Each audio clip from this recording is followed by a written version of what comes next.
ये वीडियो बनाने के लिए मुझे किसके तलवे चाटने पड़े उसका नाम नहीं बताऊंगा, पर उसका नाम मेल खाता है डॉक्टर डूम से।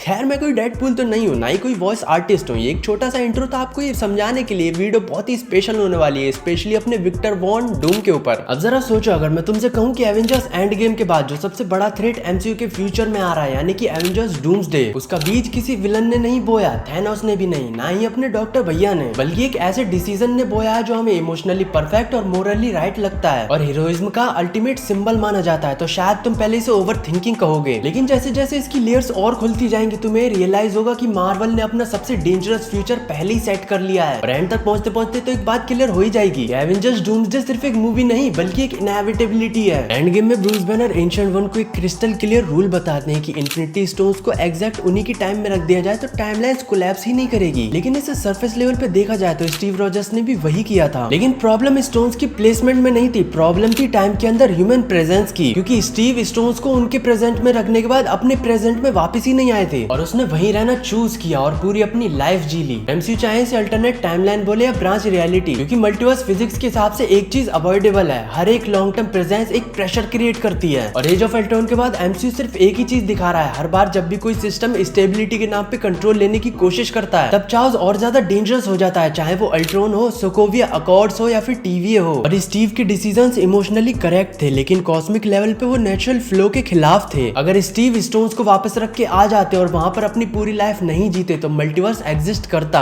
लेकिन फ्रैक्चर नहीं होता। टाइमलाइन एक दूसरे के पैरेलल रहती लेकिन कोलाइड नहीं कर पाती, और इसी डिफरेंस की वजह से विक्टर वॉन डूम की पूरी ट्रेजेक्टरी हैंग हो जाती है। अब हम यहाँ कुछ पॉसिबिलिटीज के बारे में जानेंगे जो अनथिंकेबल है बट लॉजिकल भी है, जिसका नाम है Doom as the multiverse accountant. Cosmic में डूम सिर्फ साइंटिस्ट या रूलर नहीं, कॉस्मिक लेवल पे वो एक स्ट्रेटेजिस्ट है। अगर मल्टीवर्स स्टेबल होता तो डूम का रोल कॉन्करर का नहीं होता, बल्कि एक ऐसी एंटिटी का होता जो टाइमलाइंस ऑब्जर्व, कैटलॉग और प्रेडिक्ट करता। और यहीं से डूम का ईगो नहीं बल्कि उसका पेशेंस ऑरा दिखाता है। अब जो दूसरी पॉसिबिलिटी है वो ये है एवेंजर्स नेवर मीट डूम। ये सबसे शॉकिंग पॉसिबिलिटी है। अगर टाइमलाइन अनटच्ड रहती तो एवेंजर्स को डूम से लड़ने का ट्रिगर ही नहीं मिल पाता, क्योंकि डूम का लेटवेरिया इनवर्ड फोकस होता, आउटवर्ड एक्सपेंशन नहीं करता। इसका मतलब एवेंजर्स विदाउट डूम भी हो सकते हैं। तीसरी पॉसिबिलिटी जो हो सकती है वो है Doom as the TVA replacement. TVA का भी कोलैप्स मल्टीवर्स को अनस्टेबल बनाता है, लेकिन अगर स्टीव टाइमलाइन इंटैक्ट रखता तो डूम टीवीए को रिप्लेस कर सकता था, किसी नौकरशाही संगठन के रूप में नहीं बल्कि एक सिंगुलर विल के रूप में, एक ऐसी बीइंग जो चाउस को पेपर वर्क से नहीं बल्कि फियर से कंट्रोल करता। और डूम यहाँ विलन नहीं बल्कि एक नेसेसरी इविल बन जाता। अब आती है possibility number 4, Kang never becomes the centre.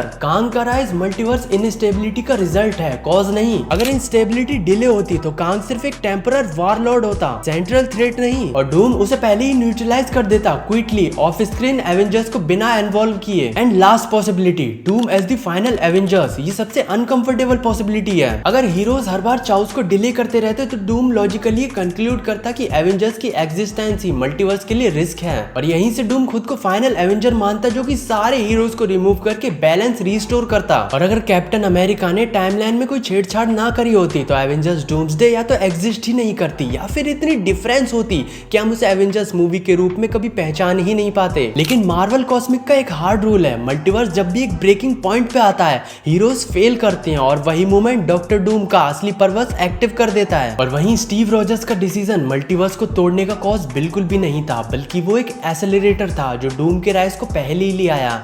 और अब चाहे टाइमलाइन बची रहे या फिर टूट जाए, डूम का आना तो लिखा हुआ है। तो असली सवाल ये नहीं कि एवेंजर्स डूम्सडे बन भी पाती या नहीं, बल्कि असली सवाल ये है अगर स्टीव ने वक्त के साथ छेड़छाड़ नहीं की होती तो क्या आज डूम हमें विलन लगता भी या नहीं। क्योंकि मार्वल की दुनिया के हिसाब से असली विलन वो होते हैं और सबसे डेंजरस भी वही होते हैं जो लॉजिकली सही लगते हैं। और यही वजह है कि अगर एवेंजर्स डूम्सडे आ भी गई तो हम एवेंजर्स के लिए चीयर्स मारेंगे या फिर डूम के लिए, ये पता लगाना और जान पाना भी बहुत ही ज्यादा मुश्किल हो जाएगा। वैसे मारने मराने का काम तो चलता ही रहेगा। अगर आपको ये वीडियो पसंद आई और इसकी पॉसिबिलिटीज भी अच्छी लगी हैं तो इस वीडियो को लाइक जरूर करना। और अगर मेरे चैनल पे नए आए हो, हमारे चैनल पे, अगर हमारे चैनल पे नए आए हो तो इसे सब्सक्राइब भी कर लेना। ऐसी और वीडियोस आती रहेंगी फ्यूचर में।